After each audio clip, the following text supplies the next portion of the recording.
Moutaboma m'a first class c'est l'âme de l'âme. Hein? L'âme de l'âme. À bon moment donné. Mais il y a une bagarre.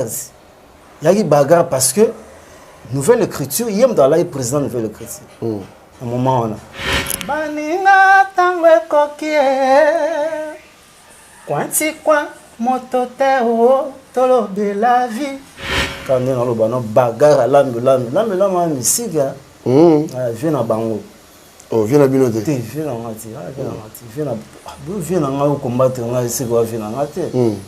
Kombo nanga senja gere mwana molokai. Kombo nanga senja gere mwana litonge. L'homme prudent voit le mal de loin. Tolier Bango.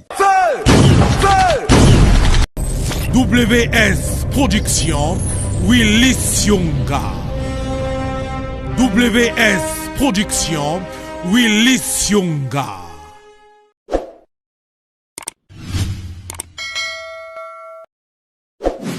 Bonjour et bienvenue sur Tolo Bella Vie officiel. Ngaï, ça va très très bien. Ah, on est au Maroc. Voilà, j'ai les gars qui très bien. Naza na Rabat. Ngab na naza mon Maroc. Il y a tango. Na valoriser beaucoup parce que na yebi que ozambo comme solo.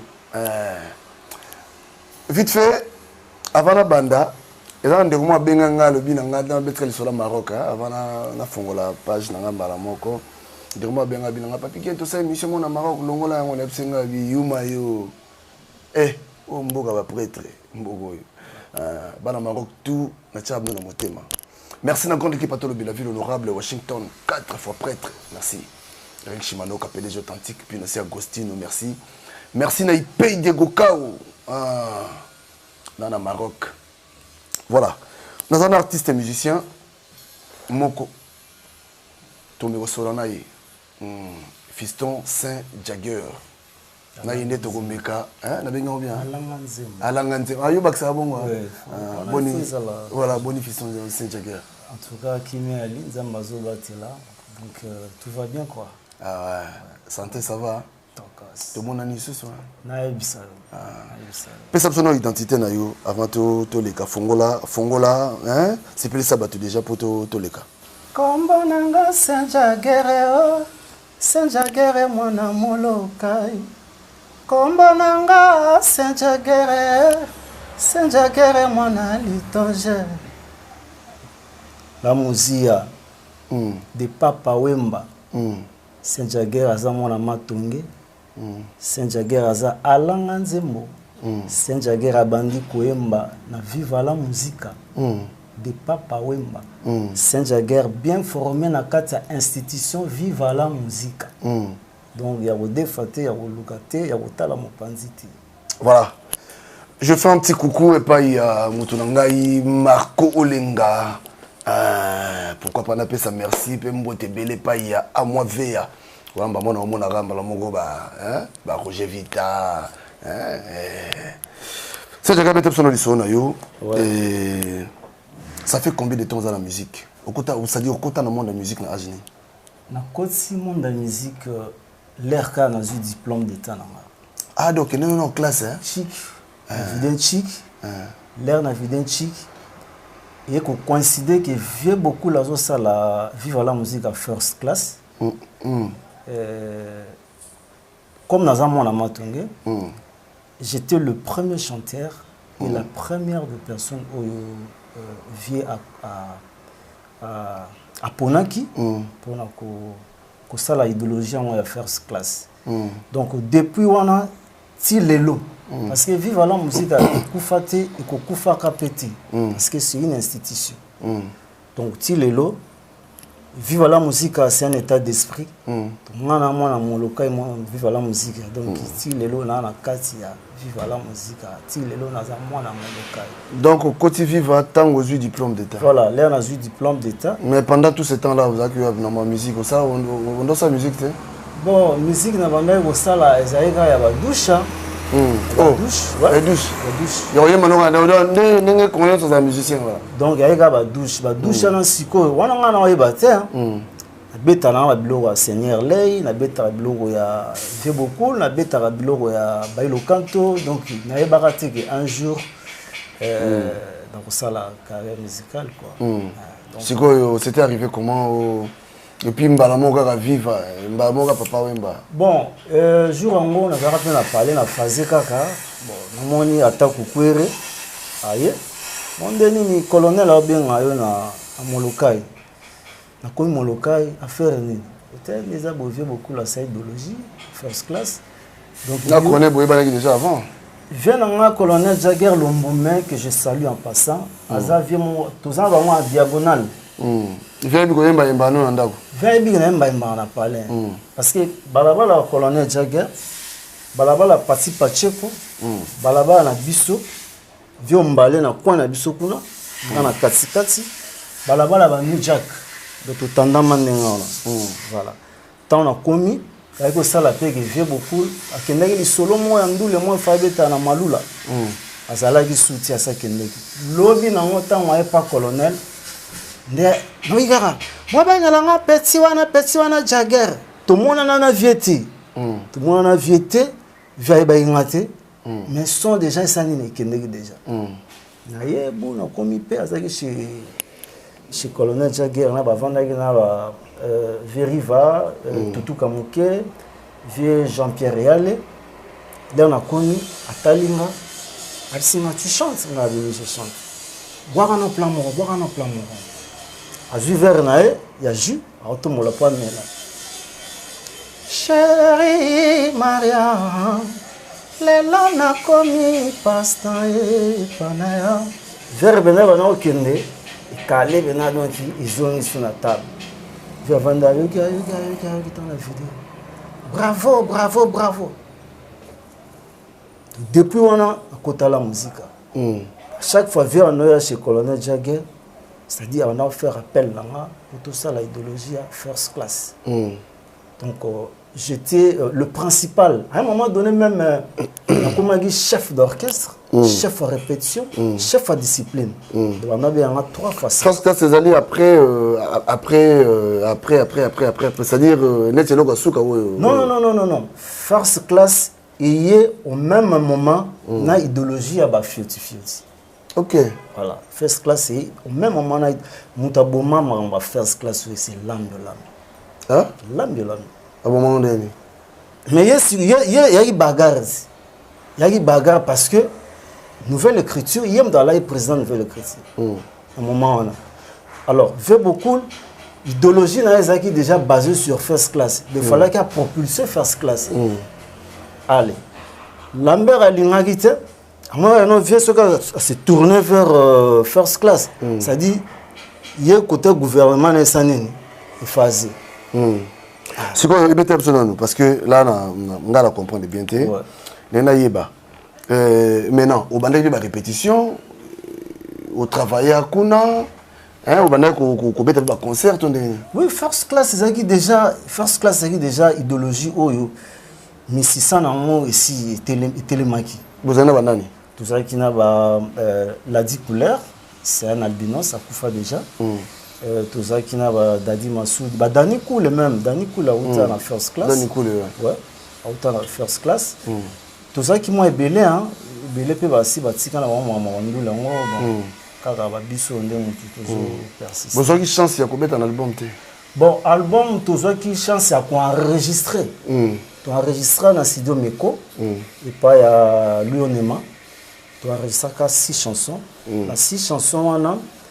Dernier jour, où est ça là qui fait beaucoup de faire retirer la voix dans studio, puis en même album dans Mikil. Parce que Chablé Moutazaki producteur il y a album. Il y a que ça là qui quand on est dans le banon bagarre l'âme musique vient à Bango.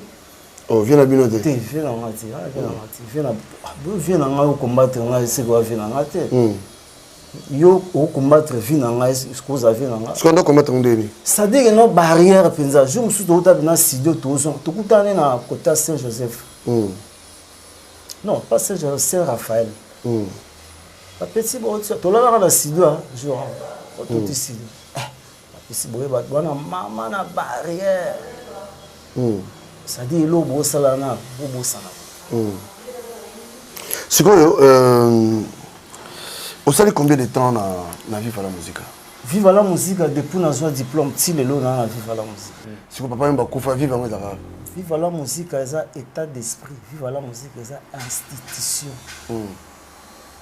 Eza institution ekotikalaka jamais kokufa. Jamais. Donc fait beaucoup les bien pour yo. Très bien. Fait beaucoup azaki papa pour nanga. Azaki vraiment papa oyanga. Parce que moi il fait beaucoup mutu mutu azalaka na ana relation na ye hein, na fait beaucoup mutu mutu azana ana communion na fait beaucoup de temps azaki na bon moi ya son âme fait nanga. Mais oyanga na vie. En tout cas ezaki pe kaka ya ndenge yanga na ye. Ezaki ndenge. On a c'était un papa pour moi. Bon maintenant, il y a aussi ce diplôme là, ok, bah moi on a Viva. Alors famille ton boké la famille parce que bon, famille tout ba rolingara tiens. Bah non, bah non. Rolingati en tout cas voilà contre, contre. Bah moi tout petit. Il y a qui na quelques-uns où bah on encouragé là. Vu grandeur avait beaucoup là. Moi là papa c'est une grande personne, c'est une icône. Donc on me encouragé là, on me l'ingéti.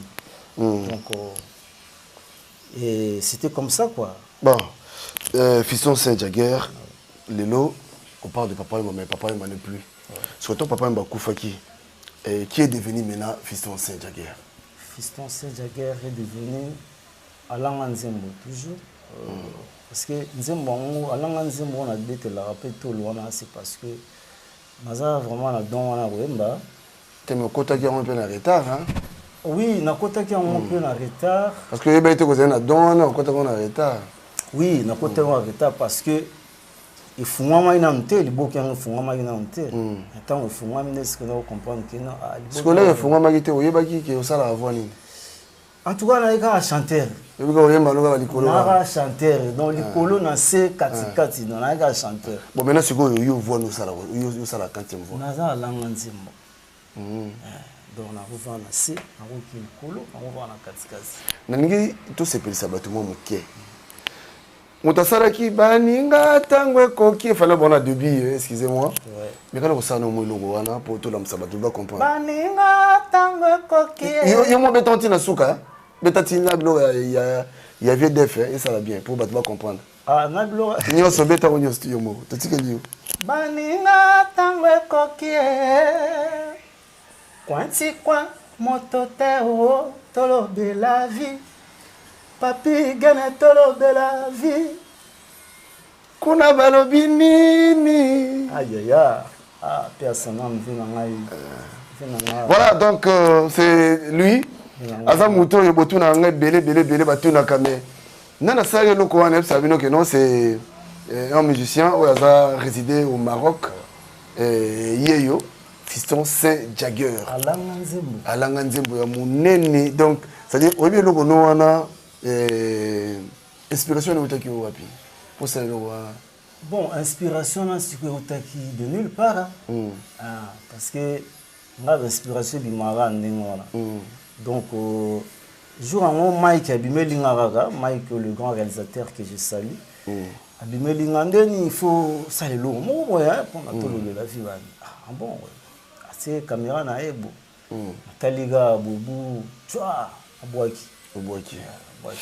Voilà, on a profité de la Yambio. Je crois que question bande comme ça, on a un baki Guy Laroche, mais on a bossé avec Otuna, Bango, Motuna, Oyo. Tant que je crois que beaucoup d'aki, des commandos bengai Didier au leader, mais quand on bête la bisonna, nous Didier a Koufaki Nini, a Belaki Nini, et voilà. Et puis parce que dans mon agina souka on a bossé avec l'homme nous avons pas na mbaki na poto on peut mbaki bon nabi qui donne yo mais on me rappelle aussi la biso mais ezaki et l'eau dépend mbaki de comme ça en tout cas ba médecin d'abord quand tu vas ko bali kambongo parce qu'il a coufi dans l'hôpital tout ça qui n'a un rabat après subitement à un moment donné on s'est retrouvé dans Tanger, mais ça qui est bien important, Et Likambango a qui le roi Kake, qui le roi Kake parce que c'était une personne qui n'était pas vraiment malade. Qui malade, c'était malade. Tant qu'il est Tanger, bon, tu vois que non moi anomalie sanitaire, il y a Mickey Kara, Mickey ça qui n'a vraiment gravité. 2 jours après, bon, tu vois que non Didier Rakoufi. Ça c'était un frère qui n'avait pas de problème avec les gens. Nous avons beaucoup de pour l'hommage des Arani. Liwa mawate, liwe memakase bato tolingaka, lelo memi Didier Kabea. Nzamba yamba yo, ambokana ye, opemanak. Que son âme repose un peu. Notre frère Didier Mandela, hier j'étais au cimetière. Mais qui est une équipe qui a la bande de commission parce qu'on est dans la force de biso. Bon, nous sommes appelés à rouler 40 là, on a dit en tout cas, vouloir ou pas, tous les captions sont là. En tout cas, paix à leurs âmes. Je crois que Baro Batikali est au coup de l'autre côté parce que souci, paix, ma conception, c'est ça. Alors, Fiston Saint-Jaguer, on a Maroc, où ça la ramine? Bon, on a Maroc, la salle à ramine, c'est un peu. Artistiquement, quoi. Artistiquement. Est-ce que continuera toujours musique nayo? Toujours, parce que dans un moment, quand ça maquille là, ça dit bisika tout na. Quand on se côté on est kangayo. Et ça on a donc, bipa et tout na rozala, dans un ango. Tout le monde va trouver des tabac acoustique. Tout le monde pas acoustique, il y a une acoustique, il y a des gonangai, Guy Laroche. Acoustique, tout le monde bon, je pense que ils ont vague, hein? Ils ont obligatoire peut-être, hein? Mais ils ont vague, kakate. Oui, bien sûr. Bon, ils ont pensé ce qu'on dit. Gars vraiment, nazana nande na kenda wanango. Nazana nande na kenda wanango. Par rapport à l'acoustique, ils en ont été dans le premier plan. Ils ont dans le comité. Ils ont d'abord inspiration. Obimisi. Inspiration. Donc, acoustique, dans le premier été, dans la table. C'est quoi la musique quand on Yokota qui après avoir causé un bac, est-ce que tu t'es retrouvé dans les Cambo au Yokota? Bon, c'est que je tourne par rapport à la musique. Si. Voilà. Voilà. On s'est retrouvé, on a insisté les Cambo. Il y a l'ambio. On a insisté les Cambo. C'est-à-dire, l'ambio, Aza, vieux mon robot, vieux un matin, mais bino, comme ce pays, on a habité. En tout cas, il faut bon mon thème. Ma carrière. Ma batubili. Tu raté ma miki, combien de fois il colle la mer. Tu raté ma miki. Pourquoi si tu n'as pas passeport, on ne peut pas finir. Ça dit première production à Bissau, il faut te mettre à Londres. Tata m'a passé à Londres, on t'a qui producteur et le Cambouan. Mais tout d'un coup donc nous se change. Ça dit, il y a ceux qui idéologie, il y a foi, il y a mon pépé. Il y a les qui n'ont mon pépé. Il y a les qui n'ont mon pépé. Si tu as compris qu'il y a un document, moi, je n'ai pas de vie à la musique. Il me doit ça. Il faut taper le côté. Bien qu'il y ait la bisso à Mamou Belé. Les anxibiso même le réseau tout n'a pas on a gagné na FIFA la musique. Bon. Il y a mon tueur on a gagné na FIFA la musique les araka formation bon. Idéologie a fait beaucoup. Ouais, c'est ça. Pour la musique na biso ça ko évoluer tout ça ko reculer. Musique na biso tout évoluer pinzati. Par rapport il y a source pour la musique na biso outil la rumba congolaise c'est-à-dire lelo rumba ngo ba osana si ba bossa na c'est bazo négliger ngo quoi mais lo outil okota na patrimoine immatériel ya UNESCO Ça dit valeur dans mon photo et bon. Je me souviens, il y a beaucoup à tout moment qui la rumba, c'est la guitare, c'est l'accompagnement, le mi solo, dans solo. Mais les lots, tout le monde a bon, musique est comme beaucoup plus, il y a machine qui le beau reprendre zo bêta, inspiration zoya, ça dit rumba, il y a le sous penati. Or que ça héritage mo to ko négliger ti. Le roi to négliger to yeba que musique na biso et qui bien ti. Parce que wana za bina musique o ya biso ba congolais. Na kata viva 12 pe daki. 12 ans amis na wingi à part l'ambiance, est-ce que 12 pe pour ba color orchestre va avoir vraiment ba chef ba 12. Bon. Na kata viva la musique. Viva la musique na gentillesse kaka. Mais na mwandamba kanai. Na kanai kaka. Kanai ozangati. Viva la musique kanai ozangati. Non, il y a aussi quand même senti non kanai. On est na parce que blo tu ba lambi wa no ça va kanai. Mais na ba ninga mo. Voilà, Fiston Serge Jagger to rozota mingité et pour aussi dire ça et na poni comme le mot c'est langai. Jansi maman tu m'as trompé Jansi. Yokayo Jansi maman toyokana katako balana na ya sima ya mikolo moke boye obongoli na ya makanisi yokayo Jansi mama Marco lenga tokotaka sema na miso zambe kasi lelo yo utali ngai pamba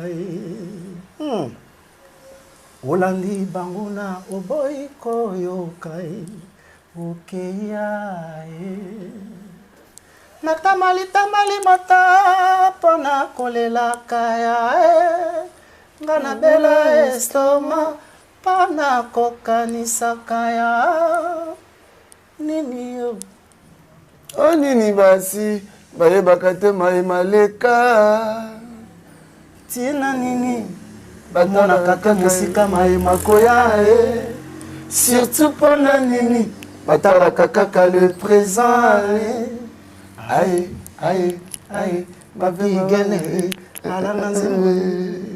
merci beaucoup. Je crois que Fiston Serge Topé Sakabartiste Nabiso Maboko, s'il vous plaît. Ngai Naza ko lancer appel.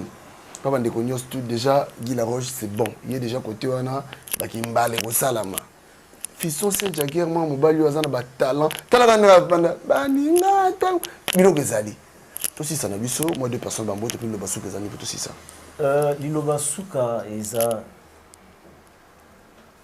aimons-nous les uns les autres. Tout l'ingana ya solo. Aimons-nous vivants. Aimons-nous vivants. Tant que tous en bon moi. Voilà. Tout tika non ba hypocrisie, tout tika ba haine. Il y a pas mal à égoïsme. Et zangatina. Parce qu'il y a un monde des autres bloqués du sou. Si. Ceux qui to lingani penza ya solo. Tokomona nkembo ya Yahweh. Donc Washington 4 fois prêtre. 4 fois prêtre. Voilà. Na balsi yo So c'est la tapala que ça bien. En tout cas, et là on fona na solo on a la rosa. Ça dit Dieu. Bon. Vous allez à l'écoute. Vous allez à l'écoute. En tout cas, salam alaikum. À moi vert. Mutenanga tongo. Olenga Marco. Ngafani. Olenga Marco. Motema ya mama Oliva. Mama na blessi. Yalinga aussi ça bon ouais. Alingi libanga le voir na film.